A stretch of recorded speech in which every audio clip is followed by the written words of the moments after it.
Hello friends, in today's session what we are going to see is how to implement a navigation drawer on top of the view pager. Now I can show you what we have developed till now. So this is a view pager implementation. This has three tabs: search, cart and quick order. Now this has been implemented using fragments. The three fragments are my search, my cart and quick order. And if you want to have a look at it, how we have developed that, there are a couple of videos in the same playlist. I would request you to go ahead and have a look at it.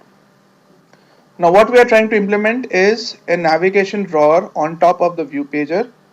Now if I do a swipe from the extreme left to the right, you will see that there is a navigation drawer which is opening up. So this is what we are going to implement. And in the navigation drawer, we have an expandable list view which will display the list of the categories. And if you click on any one of the categories, you will see that the list expands and shows the list of the subcategories. And if the user selects any one of the subcategories, it will take you to an activity where we will display all the items which are there in that particular subcategory, and the user can then add any one of those items or multiple of those items to the cart. Now this is basically an alternate search methodology that we are giving to the users. The first one being here in the search fragment, you can directly write the name of the item that you want and we will display the search results here. But if you want to browse by category or subcategory, we are giving you this provision of the navigation drawer and the expandable list view. Now let us understand how we are going to implement this. The first thing is the XML file for this home screen, which is the activity or the fragment activity which houses the view pager. Now let us understand what changes we have done. Now previously, because it was just a view pager, this was the only piece of code which was there. Now because it is implementing a drawer layout, so this is how we have defined it. So we have first changed the layout to a drawer layout, and then the drawer layout has two basic widgets. One is the view pager and the second one is the expandable list view. Now this expandable list view is what will house the category list. Okay, this is a very simple change. We have changed the layout to a drawer layout, and we have kept one of the previous widget which was there, which was the view pager, as it is, and we have just added one more widget called expandable list view uh, to this XML file. Now the next thing that we need to do is go to homescreen.java, which is a fragment activity with respect to the navigation drawer. Now before we go there, I would like to bring your attention to two other objects or classes that we have created. Now these are the two classes which have been created to hold the list of categories and the list of subcategories. So one is category.java, the other one is subcategory.java. Now in category of .java, we have two fields which are there. One is the category name and the other one is the category code.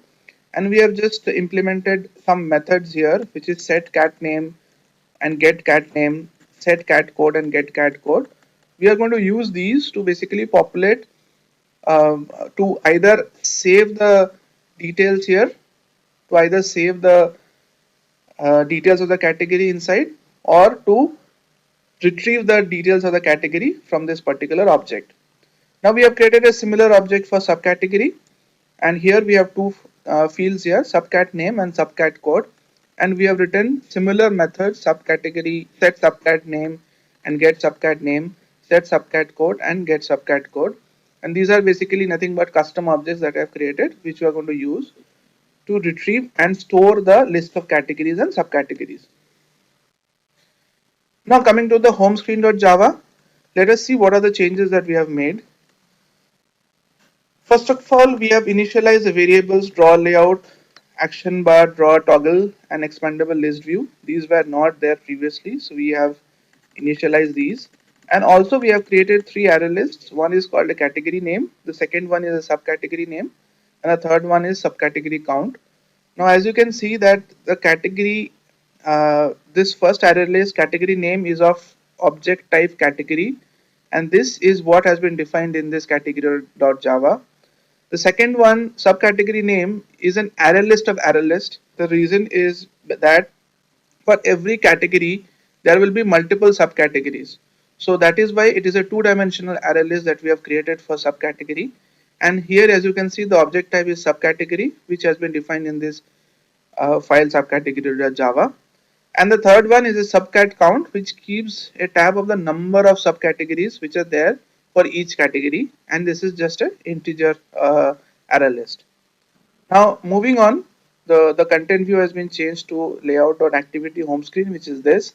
And then view pager is one of the elements in that. So we have initialized it and mapped it to this variable r.id.pager, which is there in the activity home XML file, as you can see here. And then the rest of the code here remains the same. This is the previous implementation of ViewPager. Let's just scroll down to the place where we have implemented the navigation drawer here. So the first thing we need to do is map the variables draw layout and the category list to the view elements which are there in the XML. And then we have set the adapter for the expandable list view, which is M category list, to a custom expandable list view adapter that we have created. And what we are passing as parameters to this custom expandable list adapter, which we will see down, is the activity, the category name which we have already loaded, the subcategory name, and the subcategory count. Now, one thing I forgot to mention is that here we have defined a method which is getCatData. Now, this method is populating these three array lists: category name, subcategory name, and subcategory count with the category list and the subcategory list. Now, let us quickly have a look at this method. Yeah, here it is. Now, as you can see that first we are clearing the existing category name array list if there is anything, and then one by one what we are doing is we are just populating the category names to this particular array list. Okay, and then similarly we are doing the same thing with the subcategories, and we are adding these subcategories to the array list subcat count and the subcategory name. In both the cases, we are actually putting the names of the subcategories, and in the other one we are keeping a count of the subcategories within each category. That's it. It's a very simple function or a method which achieves this for us. Okay.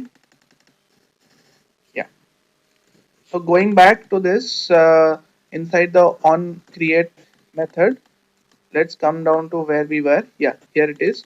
So we have set the adapter for the expandable list view, which is there in the navigation drawer. And then what we are doing is we are also putting a animation element here, which is the drawer shadow. And this is one file which is there in the drawable HDPI, which is drawer shadow. And it just gives a some basic animation of a shadow once the navigation drawer is pulled out. Even if you don't do it, it doesn't make much of a difference. So it's your choice. The next thing that we are going to do is basically to enable the application icon. Now, if I can take you back to the application, you will see that there is an application icon here.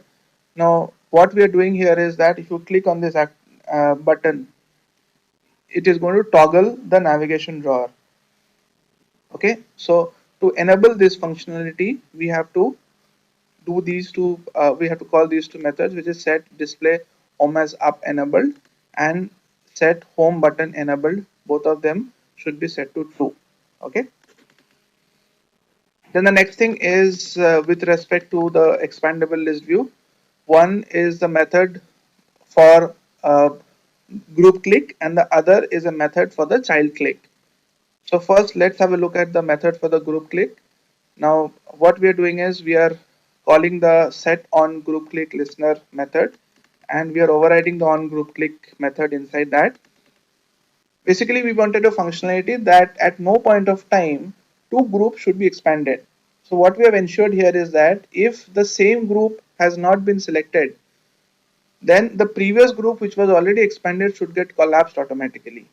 So what happens is that at one point of time only one group will be expanded, and if the user after expanding one group tries to expand the second group, the previous group will automatically get collapsed and the new group which the user has selected will get expanded. To demonstrate this, let me show you the application and it will make more sense to you. As you can see, the biscuits, snacks, and namkeens. This is one group which is expanded. Now, the moment I click on grocery and staples, you will see that biscuits, snacks, and namkeen has got collapsed, as you can see here. So this particular functionality has been implemented here. Okay. Now coming to the on child click listener, what we are doing here is we have again overridden the on child click method, and here we have the child position and the group position both. So what we are doing is that based on which subcategory has been selected, we are retrieving the subcategory name using the group position from there, and then we are using the group position, which is the name, which is the position of the category, to retrieve the subcategory name, and then within that we are checking the child position to get the subcategory code, and we are passing this as an extra parameter to the intent, and we are calling this class called catwise search results dot class, and we will have a look at it in a few moments. So basically it is going to call the new activity where we will display the search results. Okay. So what this method is doing is that if you click the app icon, the navigation drawer is going to open, and if you click the app icon, then the navigation drawer is going to close. So this particular method implements that functionality. So if the drawer is closed, this method will get called, or if the drawer is opened, this method is getting called. And in both the cases, we are going to invalidate the options menu so that the options menu gets created again. Okay. So the last thing that we have done is we have set this particular method as the listener for the drawer layout. So whenever there is any action with respect to opening or closing of the drawer, mDrawer toggle method will get called, and these two will get action based on whether it's a closed condition or whether it's an open condition. Now these methods were already there with respect to on create options menu, on tab selected, on tab reselected. Uh, we have not touched these.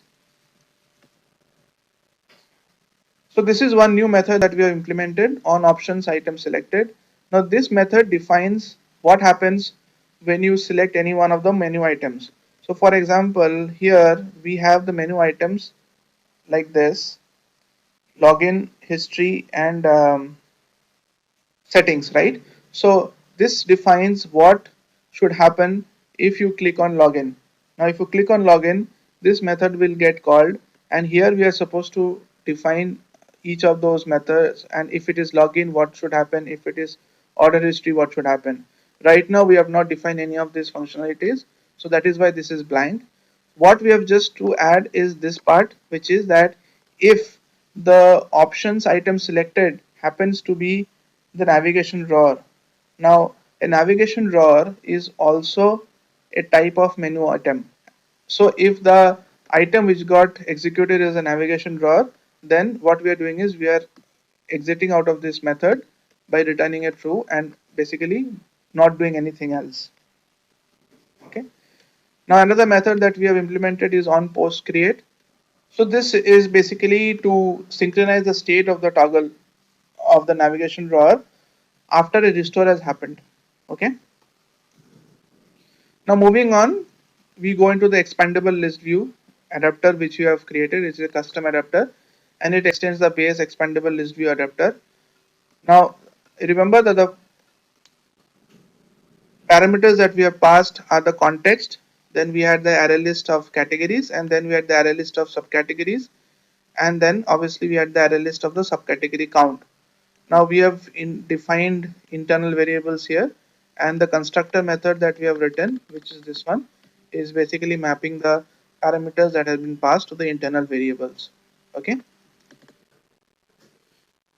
Now let's look at the methods which we need to override. Here in get group count, we have given the category name dot size. In the get children count, for the group I, we have taken the subcategory count dot get I, which will give you the count of the subcategories for that particular group, which is I. Now here on in get group I, we have basically got the element ith element of category name, and then we have used the method get cat name to get the name of that category. Similarly for subcategory get child for I and I1, where I is the group and I1 is the subgroup within the group. First of all, we have used a array list of type subcategory, and we have basically got the subcategory name ith element, which is the group number, and then from the temp list we have got the I1 element to get the subcategory. Now get group ID is I, get group, the child ID is I1.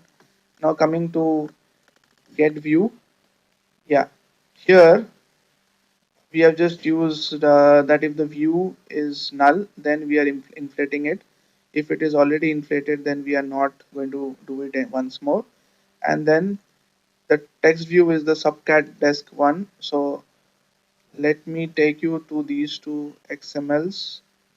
So we have defined two XML files. One is for the expandable list category.xml. This is the layout of how the groups are going to look like. Okay. So here we have only one field, which is text view, which is cat description one. Then the other XML file is the subcat. So this is how each of the subcategories are going to look like in the expandable list view. So these two XMLs are required because you will be using these here in the expandable list view adapter. So we are inflating first of all, because this is a group view, we are expanding the expandable list view category, and we have mapped the text view to the view cat description one, and we have just set the text to the name of the group. That's it. Okay. Similarly for child, we have mapped the view to the expandable list view subcat, which I just showed you, and then again we have mapped the child subcategory name to the text view, which is there in the XML, and then we have set the text here to the name of the child, okay, which is the name of the subcategory. So this will ensure that um, the list of categories and subcategories get displayed properly in the expandable list view, and that's it. So we have not made any other changes here. This is the method which is to populate the cat list of categories and subcategories, which is get cat data, which I've already explained to you. Okay. Now the next thing that we need to do is basically the cat-wise search results activity. Now this is what gets called when you select any one of the subcategories. Okay.